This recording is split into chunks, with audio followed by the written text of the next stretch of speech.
Well, Bob Day, you wrote a paper last year in which you talked about the high cost of housing in Australia, which is now 6 times income rather than 3 times as it was some decades ago.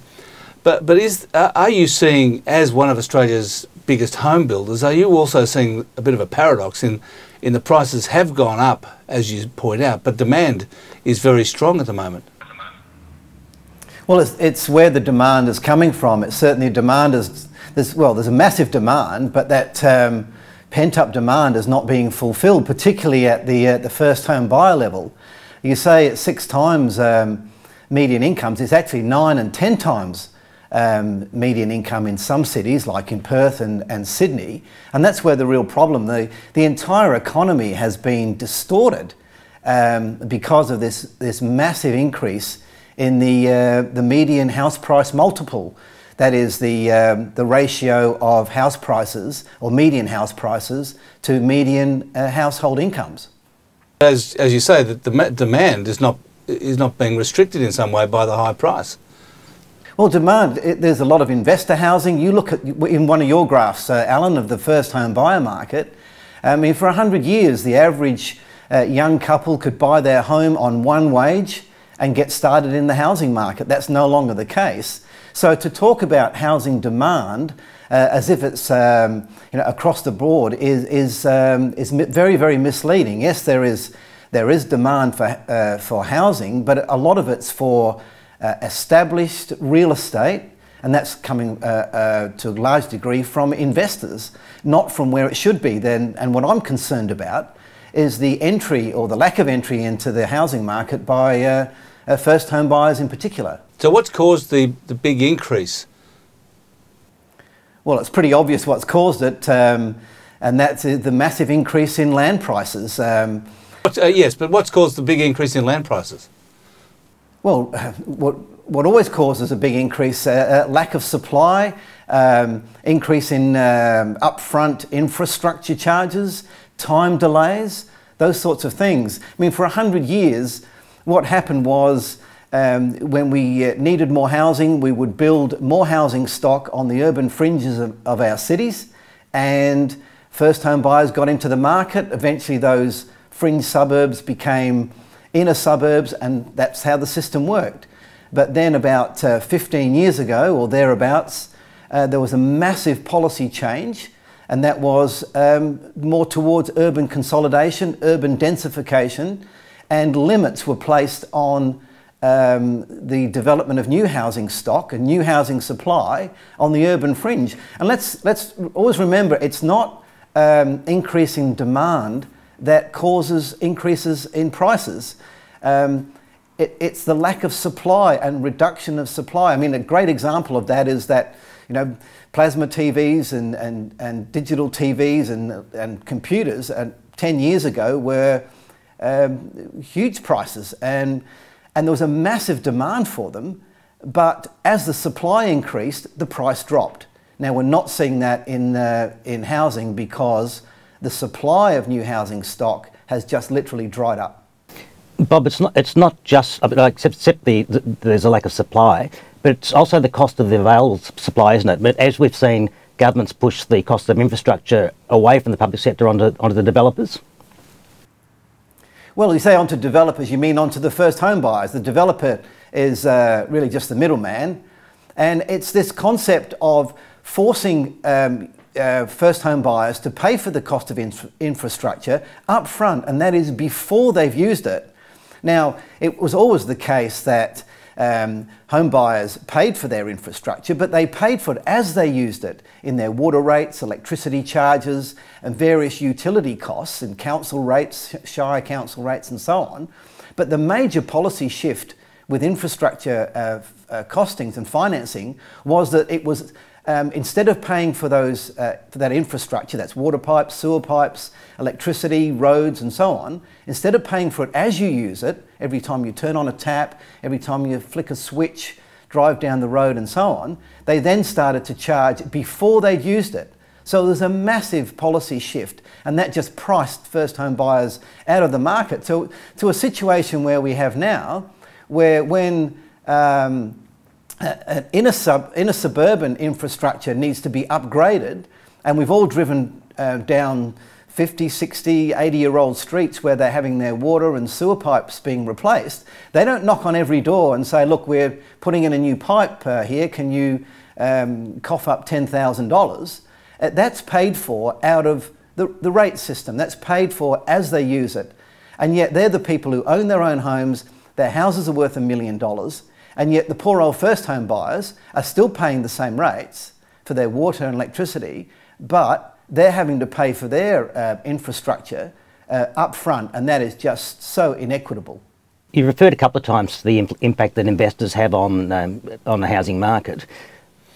Would you advocate some sort of policy response to that? For instance, negative gearing is obviously a significant impact it has a significant influence over investor behaviour. No, I wouldn't, because that's not where the problem is. I don't have a problem at all if inner suburban houses cost $1 million and investors want to buy them and rent them out. That's not a problem. My concern is always at the entry point, whether it's an entry to a job or entry to home ownership. That's where it's all about. That's what's distorted the market, and that's what I want to go into Parliament to fix. So what caused that policy shift that you talk about 15 years ago? Whose policy shift was it? Well, it was a combination of two things. There's usually the combination of an ideology, usually brought about by a moral campaign of some kind of... In fact, they used to call it the Baptist and the bootleggers phenomenon. And it was a term that was coined back in the Prohibition days in America, where the Baptists lobbied and campaigned to have alcohol banned because it was immoral and destroying families. But at the same time, the bootleggers were making money out of the illegal liquor, so they were also lobbying for the prohibition. And these days, the modern day version of that is where you've got environmentalists and urban planners who have this pathological hatred of urban growth and urban sprawl and so on. And so they campaign on the environmental and these other things, even though these things don't stack up to or stand up to scrutiny. And at the same time, you've got land developers and others who are making a lot of money, and in particular, state government land management agencies, your Landcoms and Landcorps and Renewal SA or whatever reincarnation they have of their various agencies, and they're making an awful lot of money out of land restrictions. So land supply has become a cash cow for state governments, and so you've got this combination where the politicians, the policy makers can stand on the Baptist soapbox or the environmental or urban planning soapbox, but at the same time making untold amounts of money out of the pockets of first home buyers. That's how it happened. Bob, you referred to why you want to go into Parliament to make a difference. When you go into Parliament, I think you'll be one of 8 kind of unaligned senators. How's that going to work? I mean, is there going to be a block of, I think there's 6 Conservatives within the 8. Is there going to be a block of 6? Well, as you know, there are 6 new senators, and I'm one of them. And look, we've met, we've discussed these things. We're all committed to 2 things. Number one, to represent our states. The Senate is the state's house. That's why it was created. Every state has the same number of senators. So we recognise, number one, we're there to represent our state. Secondly, to pursue the policies of our particular parties. Now, we're all agreed on one thing: we want to do a good job. Now, I know we've been variously described as a bunch of, mishmash, flotsam and jetsam, Star Wars aliens, barnyard and so on. But, we're really committed to proving the media wrong and others, and say, look, we want to do a good job. We recognise that the Abbott government has a very strong mandate on a number of policy matters, and we want to work with the government wherever we can. But at the same time, we have our own particular policy agendas that we campaigned on, and that we want to raise in the Parliament. Do you want to bring up, and what do you want to put forward? Well, Family First has always had a policy of every family a job and a house, and their finances under control, a safe neighbourhood to live in, secure retirement, those sort of things where if families have got someone, they've got jobs, the kids have got jobs, they own their own home, they've got a secure retirement, you almost don't need the government. You're pretty much safe. My father always used to say, when poverty comes in the door, love goes out through the window. So we want to make sure that poverty doesn't come in the door, so that families can get on and do what they do best, and that is raise a family, be good citizens and make a contribution. So that's my the main policy areas that I'm concerned about. Okay, but in relation to what you've been talking about, first home buyers and people getting a job, what specific things do you want changed? Well, the obvious question is, why doesn't everybody have a job and have a house? And that's when you start to discover the barriers to entry to things like home ownership, and we've talked about some of those things, about land supply, infrastructure costs, those sorts of things. You can still buy a brand new house, and I know all too well, and you can have a look at the new homes lift out in any of the weekend's press, and you'll find home builders offering to build you a brand new house, 3-bedroom, 2-bathroom, double garage, for probably about $100,000. But trying to find a block of land on which to build it, that's where the challenge is. Now, it wasn't that long ago, a block of land would cost you a third or a quarter the price of the house. Now it costs double the price of the house. So that's one area, the land area, infrastructure, time factors and so on. And when it comes to jobs, why doesn't everybody have a job? Well, there again, the restrictions of people getting a job are just almost insurmountable. We've built a huge brick wall across the road to employment, and every rule and regulation and award and everything you can think of which prevents young people in particular from getting a job just need to be removed. Such as what? Come on. Well, take apprenticeships or young people, for example. I go out to some of my building sites, or I used to, and there are guys in their middle age, laying bricks, troweling off concrete, and I'll say to them, why don't you get yourself an apprentice or an assistant? And then they rattle off, oh look, it's too expensive, it's too complicated, it's too dangerous, risky, we can't afford it if it doesn't work out. And so that these guys are knocking off work at 3 o'clock because they've got bad backs and so on. And then I'll go down to a local shopping centre, and there are young lads hanging out on skateboards. And I'll say, look, boys, you got a day off or what's happening? And they said, oh no, we're trying to get a job. And I'd asked them, I said, well, have you thought about an apprenticeship? And they said, yeah, we've applied, lots and lots of times, but it's just very, very hard. And I know how difficult it is for a young person to get an apprenticeship or to get a start in the workforce. It's almost impossible. I'm thinking, what am I missing here? We've got tradespeople, we've got a trade shortage, we need young people. And then you've discovered, just how much it costs for a tradesperson to take on a young person. And you speak to some of these young people, and they're pretty up to date with what's going on. They'll say, look, I've got a sister who's a student nurse and a brother who's studying engineering. They're students, but I can't get a job as a student builder, for example. And I said, look, would you be willing to, to get an apprenticeship? Would you be, willing to work, for the equivalent of what you're getting on the dole? And he said, of course you would. That's basically what just about every other young person does. Just about every other young person in training, whether they're studying, podiatry or studying student teachers or a student nurse or a student lawyer, they get a student allowance, they're studying, they're learning to be all those things. But if you want to learn to be a bricklayer or learn to be a carpenter or a student builder, suddenly all the rules change and there are barriers there and you just can't get in. And this needs to be addressed. It's just ludicrous, and it's costing young people their lives and their future. I'm sure you're conscious that at the last election the government promised not to make any substantive changes to the Fair Work Act. But on the issue of young people and trade skills, there's been a significant downgrading over the last couple of decades of apprenticeships, vocational trading. The trade colleges have all but disappeared. Is there something we can do on that front? Well, yeah, I think, yes. I think the problem is that it's all been run by the government, and we need to get them out of it. I mean, once upon a time, it was a private arrangement between families and their sons or their daughters and the tradesperson. And then suddenly the whole thing now has been completely overtaken by government. They run everything.